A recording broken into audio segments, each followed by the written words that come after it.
these people that were counter trading, they disappeared after a day. Yeah, after it didn't last long. It didn't last long. Yeah, it lasted one day, and they just, excuse my French, I'm sorry, but it lasted one day, disappeared. And the one time or two times on my live streams when I'm just, as soon as I'm in the red on a trade, then they all start coming out and talking. Yeah. So don't try to counter trade Market Cipher or me. You know, it's not going to work. BitSwap is the hottest new way to trade tokens.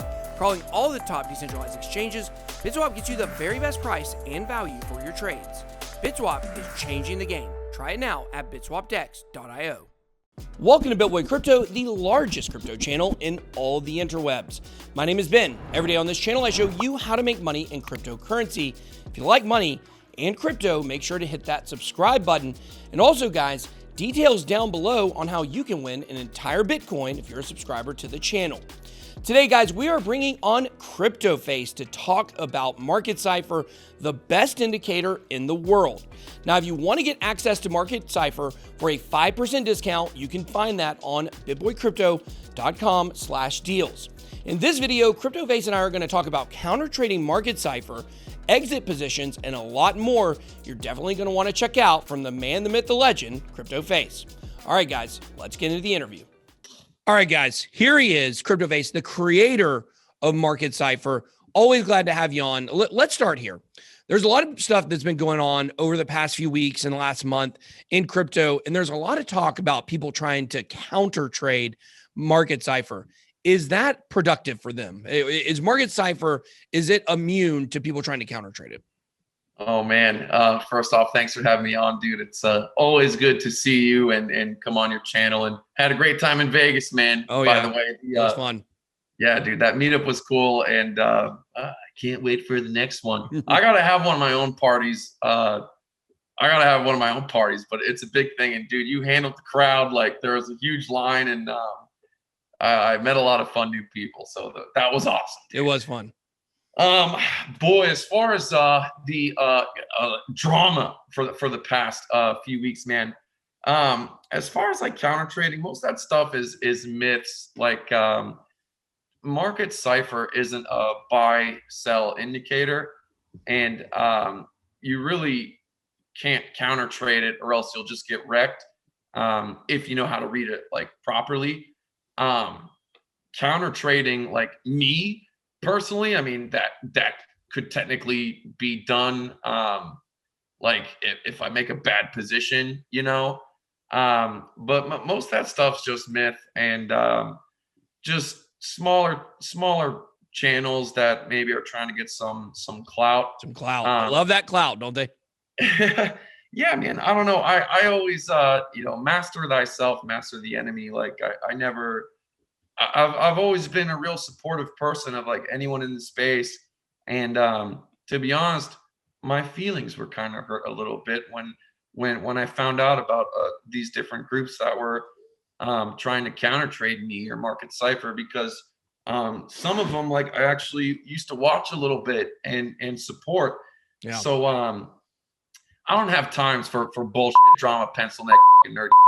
Like, we're all grown ass men, we got families to do. If you try to counter trade me, you're gonna get fucking wrecked in the long run. You might get lucky on one or two trades, but that's just the honest God's truth. The more people that use Market Cipher, the stronger it would become. Now, I think that's a really important point, because the idea that so many people are using Market Cipher now, so the big money's going to counter trade it, that makes no sense. Yeah, it's completely counterproductive to them. They'd be better off going with it. And so, like, any real players, that doesn't happen. What does happen is stop loss hunting and liquidation hunting from market makers. That stuff is true, no matter who you are. Right. And that's why, like, with my positions, if I'm 10x leverage, I really got to be confident in my position, because that will be targeted by market makers in many situations. And especially right now, man, I really don't try to go over 5x leverage with my positions on Bitcoin. I don't even trade. I mean, I had like one Ethereum, maybe two Ethereum trades in the past 2 months, because that's hypey enough. So all that stuff is bull. I don't have time for the drama. And there's so many people. I mean, there's literally thousands and thousands of people that are just kicking butt with Market Cipher to try to counter trade. That would just be completely foolish. So, and shame on anyone who shame on you if you're someone who's trying to like tear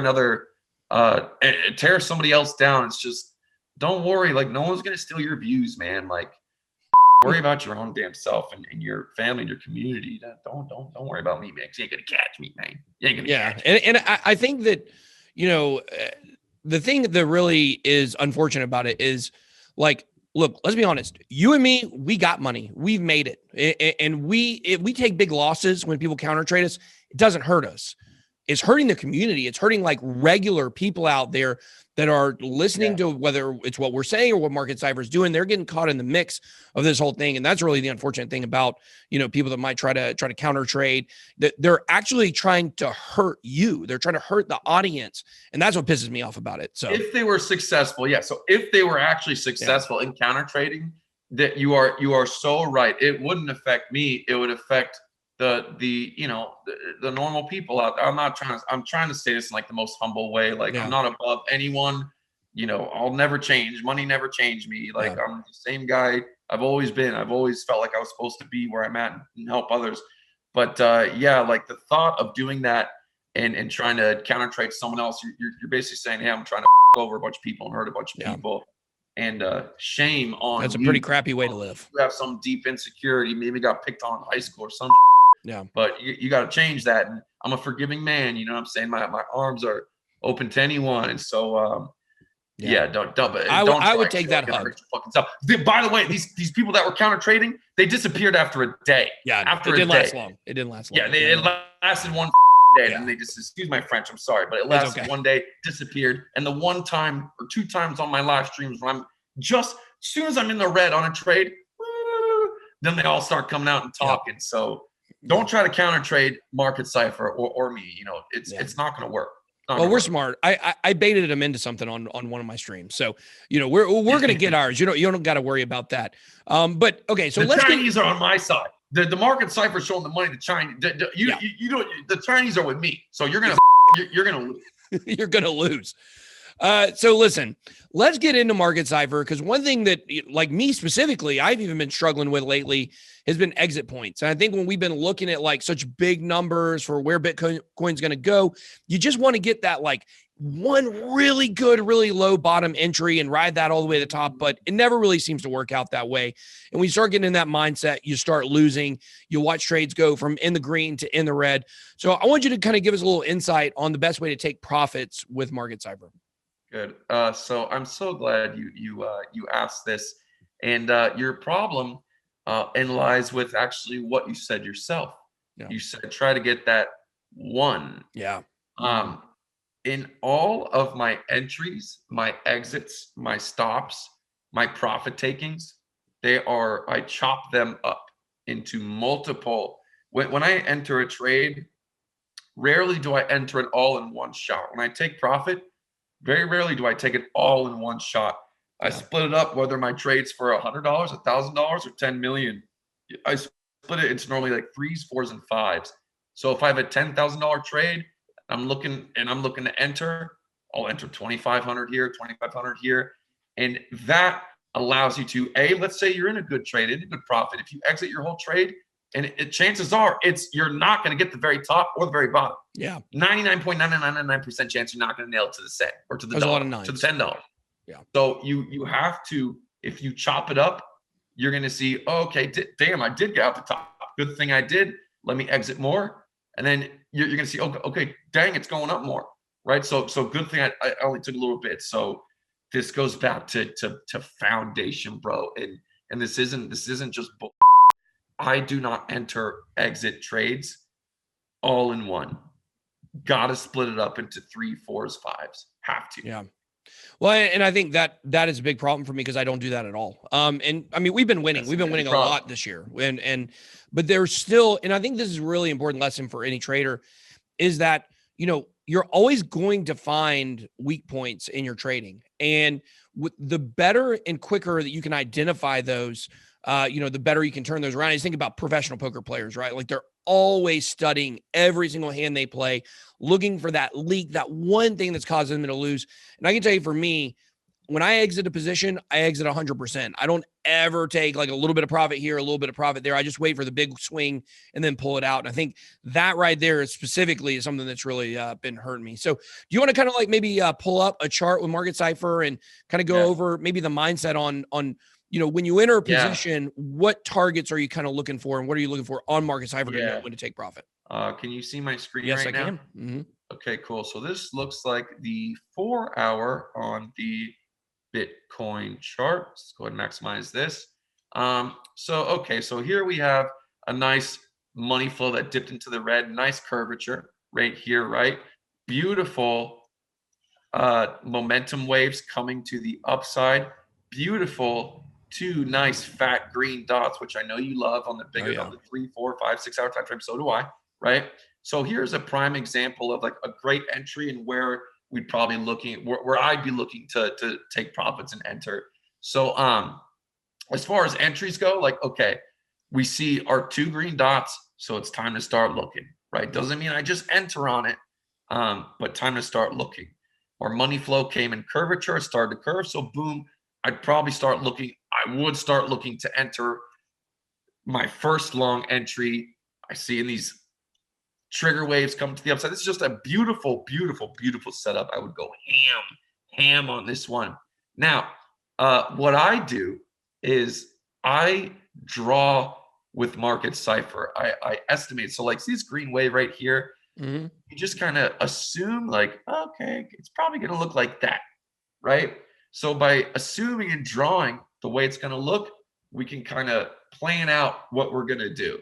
So, you know, if I entered here, when it gets in the green, I see that this dotted line, the green dotted line, well, what was that at last time in the green? Okay, right here. So that still had room to go. So when it's in, you know, even you measure like how thick is this green wave in relation to the top? We like it when she's thick. So we're measuring like everything, and splitting it up. Just, you know, when it gets to if the green gets to this level, I'm gonna take some profit. So here, okay, got that level right here, and I'm gonna take profit there. So honestly, like it's really not complicated, and you just if you split up your entries, your exits into 3s, 4s, even 5s, you're gonna naturally get better results. That's how it was for me. Yeah, I think that's a good point. And I think when you're looking at the money flow, I think that's usually a pretty good indicator of you know, when you should be trying to, you know, estimate taking profits and things like that. So, you know, something else I've been meaning to ask you about here is, and I know I've talked with you about it before. I can't exactly remember. What is the reason that Market Cipher uses the Heikin-Ashi candles as opposed to regular candles? So Heikin-Ashi candles were created by the same ancestral bloodline Japanese that made normal candles. And they use Heikin-Ashi. I use both. But the reason I like Heikin-Ashi and like the reason I attribute it to being kind of the first breakthrough I had in trading is because it is much easier on the eyes and it's much easier to identify patterns with it. So if I go to normal candles, it's red, green, red, green. It's gives me anxiety, right? Me personally, I can't speak for it. It gives me anxiety. But when I go to Heikin-Ashi, when it goes up, it's green. When it comes down, it's red.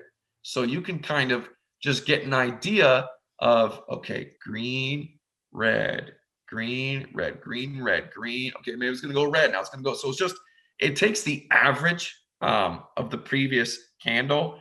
Each candle starts at the average of at the middle of the previous candle. So the truth is I use both, but when I started using Heikin-Ashi candles, it really helped my mental state. It helped pattern recognition, and the guys that made both use it more than normal candles. And I was actually watching a a newscast. I don't remember which one, but some big time trader was charting gold, and he was using the Heikin-Ashi. He's like, well, so I'm using Heikin-Ashi. I was like, woo, let's go. So you know, you can make up your own mind, but yeah, everyone should add it to their repertoire, man. Yeah. So just easier on the mind, easier for pattern definition. You know, you be the judge. You tell me what looks better. This looks like I'm having a heart attack. This looks like there's a little more stability. Yeah, it definitely looks more aesthetically pleasing, gives you a better quick snap judgment of what's going on with the market at that time. I guess the question is, with Market Cipher, I think we're supposed to use a Heikin-Ashi. With the regular candles, it pretty much works the exact same way. Like there's no real difference in terms, because sometimes the signals fire differently. Yeah. So normally with normal candles, you'll get a signal first. Like if there's a green dot that's appearing, it'll appear. I'm talking about like a big green dot, right, or a little one, or a red dot. Normally, like I said, I use both. There's not a right and a wrong way. Okay. But I if I had to choose between two, if I could only use one, I would go with Heikin-Ashi. It's just a average, and so it's a little more stern in its foundation. But yeah, I use both. You can use both. It's not going to be a huge difference. Okay. And typically, I actually didn't know that. I thought we had to use the Heikin-Ashi. I didn't know you could really use it with the regular candles. It worked the same. Of course, learn something new every day. Come on, I mean, you just see for yourself. But yeah, you use both. Use both. For me, Heikin-Ashi candles was the first like big breakthrough for me trading personally. That's why Market Cipher was designed around it. But for example, like with programming bots, you don't want to use Heikin-Ashi. It will murder you. It will murder you if you try to program bots using Heikin-Ashi candles. It drives everything haywire. It doesn't work. Okay. Well, there's something else I wanted to ask you about when it comes to setting alerts with Market Cipher. When you try to set an alert with Market Cipher, basically you end up with the 4 options. This would be if you wanted to get an email, if the green dot shows up or a yellow X shows up. But when you set the alert, you've got 4 different options, like once per candle, only once per bar, whatever it is. What is the correct strategy to be using with that? Okay, so it depends on the type of alert, and also it depends on how much you want your phone to ring. Right. So it depends on the situation, the time frame. It's up to you. So like if you want a strong signal, so typically we want, for example, like these green dots, we want those to confirm in order to make a play off them. I mean, it can change drastically within one candle. I mean, it's called reprinting, right? Where you get a signal, you get a green dot, and then all of a sudden the market just bottoms and then, it disappears. So you don't want to be in that situation. Honest to God's truth is myself, I don't use alerts. I really don't use alerts, but a lot of people do. So we have the feature there, and it is a great feature. But it depends on the situation. I think a lot of people trip themselves. They'll be like, what does it mean when it alerts candle close? You just when the candle closes and it's there, it's gonna alert you. So I think a lot of people, when you're new, you're kind of just flopping and groping. Sometimes you just gotta take a deep breath, and it's simpler than you think it is. It's not rocket science. Yeah. Now, to me, there's really 2 different ways to trade. I mean, there's a lot of ways to trade, but in this specific kind of area, what I'm talking about, you subscribe more to big positions in lower leverage as opposed to lower positions in higher leverage. Like, what do you think a person should be thinking about when they're making a decision on which one to use? And when I say higher leverage, I don't mean 100x. I mean 25x or somewhere around there. Yeah. So that's what I've been doing. And I'm going to try the other way for this next little $100K to $1 million challenge. Okay. First off, I got to give you a little spanking. Okay. Oh God. Because I know that, you've had a couple positions liquidate. I want to talk about that. Can we talk about the liquidation stop loss? Let's say you enter a trade and your liquidation point's like 30. If Bitcoin hits 50,000, you are liquidated, right? So what you want to do is set a stop loss at $50,001 or higher than that. The reason being is when you borrow from Bybit, for example, for leverage, they have to protect themselves if there's a flash dump or a flash pump. For example, if I have a 10x leverage trade, in theory, my position can go backwards 10%. And that would use up all of my money that I'm using to borrow, that using all of my margin, right? So the problem is okay, Bybit's lending me that 10x, right? That 10x money. So if I'm using $1,000, I'm doing 10x. I have 10,000. So Bybit's lending me $9 grand. Well, what happens if there's a flash dump and Bybit cannot liquidate my position fast enough? So what they do to protect themselves and the company is they give there's a 20% buffer of if hits the fan. So if I'm 10x, really I have, instead of 10% to screw up, I have 8% or 7%. So that 2-3% buffer is the flash dump protection to protect Bybit in the company. So by setting a stop loss $1 over your liquidation, it's saving you that 20% of that flash dump protection insurance that Bybit has. Does that make sense? Yeah, I did institute that after we talked about it maybe a couple weeks ago.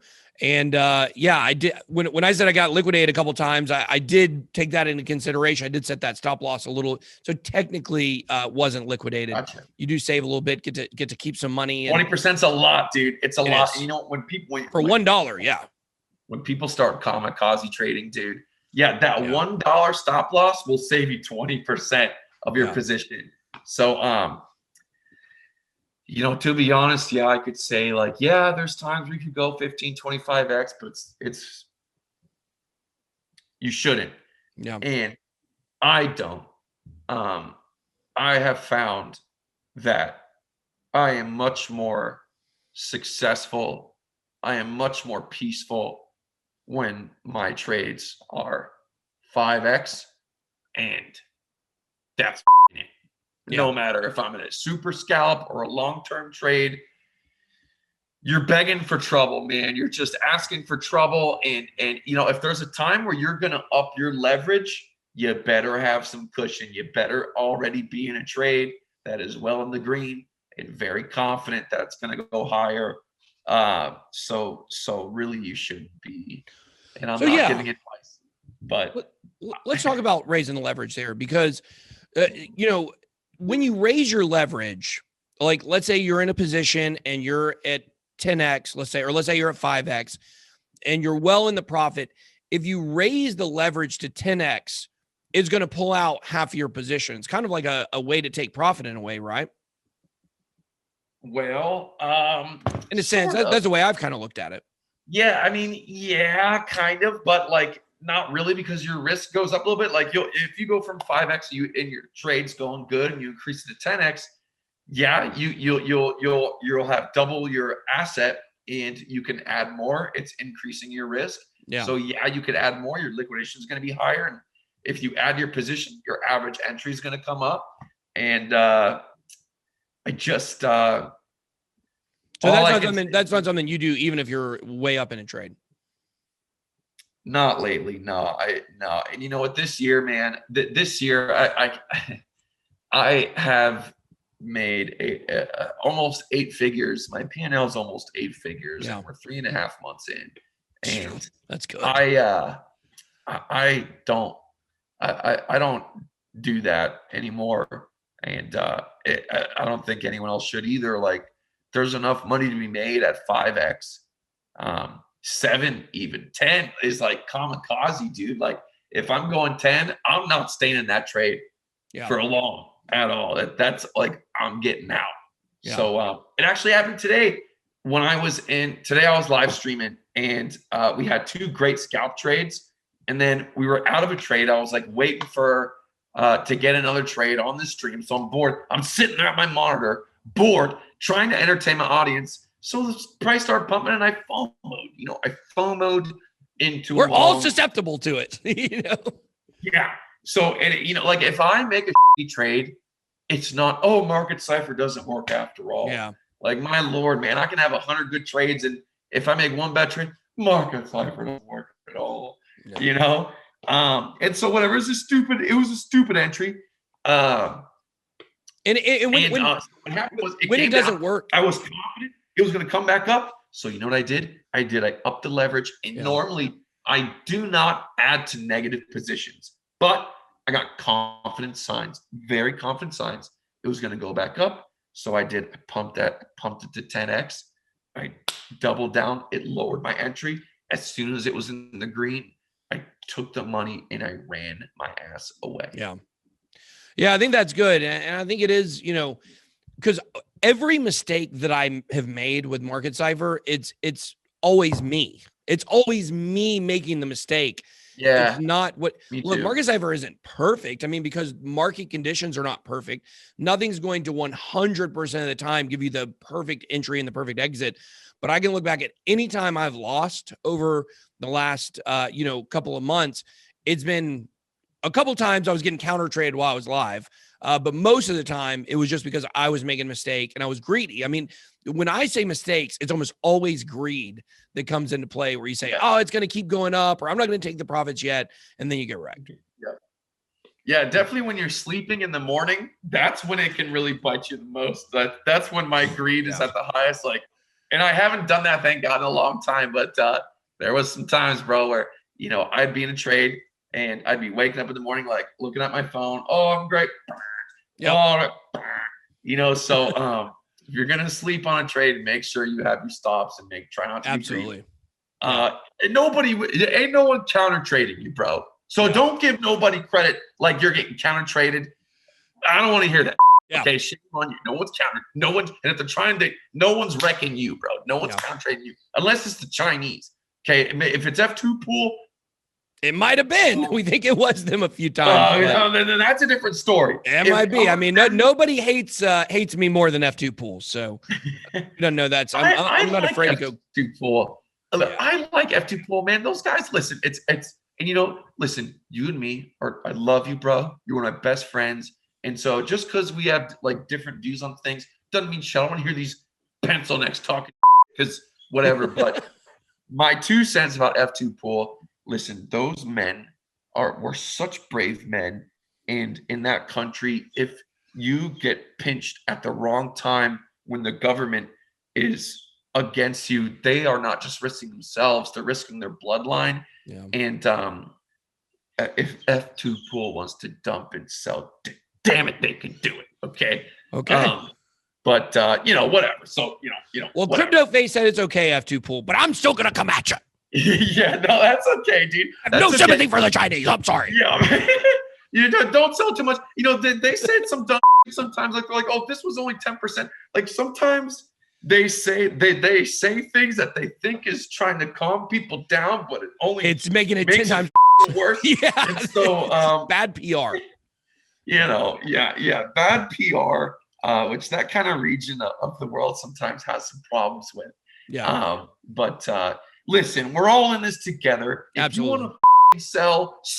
Okay, it's your crypto. They mind it. It's theirs. So, okay, deal with it. Okay, it's dealt with.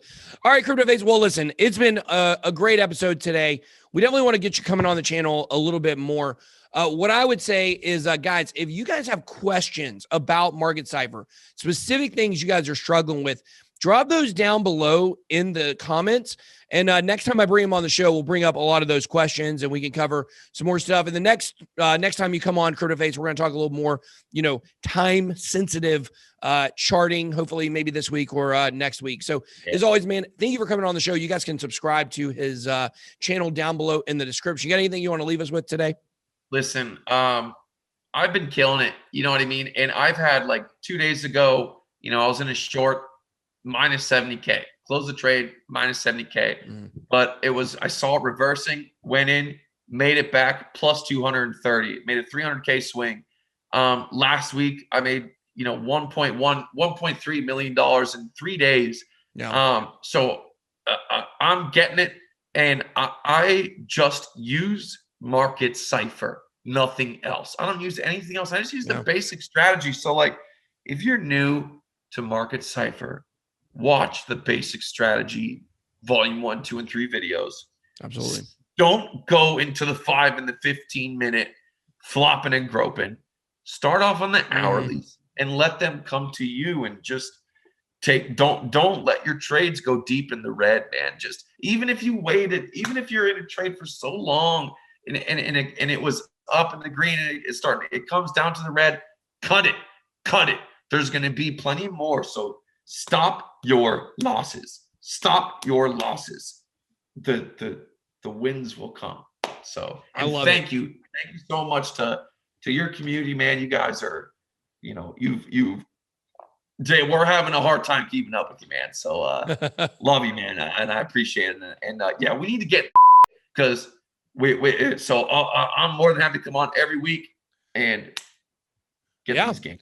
All right, guys. If you guys want to see Crypto Face coming on the channel every week, make sure to hit that like button so we know that you guys want to see what little bit of skin of his that we do get to see. All right, guys, make sure to drop those comments down below. That's all I got. Be blessed. Way out.